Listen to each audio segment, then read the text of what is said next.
podcast Fakta Sehat. Bersama saya Faizatul Hariro, bisa dipanggil Iza, dan narasumber kita mahasiswa keperawatan Universitas Dr. Subandi, Arifka Dwi Itami. Untuk hari ini kita akan membahas topik yang sangat penting tapi sering dianggap tabu, yaitu infeksi menular seksual atau bisa disingkat IMS. Baik, tanpa berlama-lama lagi, mari kita mulai. Baik Kak Rifka, sebelumnya seberapa serius sih situasi infeksi menular seksual saat ini? Baik, sebelumnya terima kasih kepada Kak Iza yang telah mempersilahkan saya sebagai narasumber pada hari ini.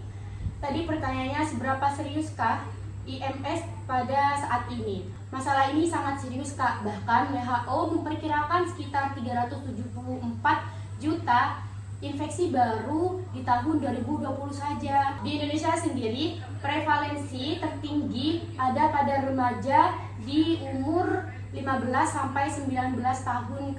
Banyak orang berpikir infeksi menular seksual itu hanya penyakit biasa yang bisa sembuh sendirinya. Apa benar dampaknya hanya sebatas itu, Kak?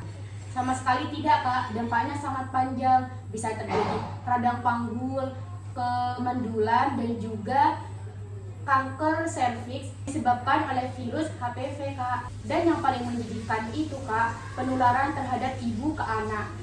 Bisa menyebabkan bayi lahir mati, berat badan rendah, dan cacat bawaan. Oke, berdasarkan literatur yang kakak tinjau, apa saja sih faktor utama yang membuat seseorang beresiko terkena infeksi menular seksual? Untuk faktor risikonya itu, menurut studi kasus, itu ada 4 faktor risiko, Kak.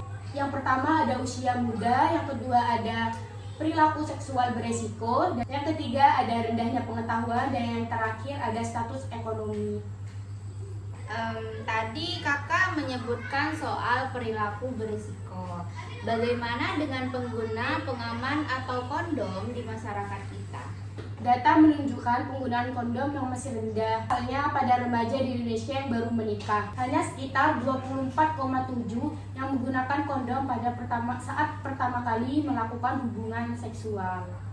Oke kakak, sebagai penutup, apa pesan utama untuk audiens agar terhindar dari resiko ini? Kuncinya adalah edukasi dan akses. Kita perlu memperluas konseling kesehatan yang berkelanjutan. Pengetahuan yang baik akan membimbing kita pada perilaku kehidupan yang aman dan sehat. Luar biasa, jadi sehat itu dimulai dari pengetahuan dan keberanian untuk bertanggung jawab pada diri sendiri. Terima kasih Kakak Arifka atas informasinya. Kembali lagi di podcast kita selanjutnya. Dadah!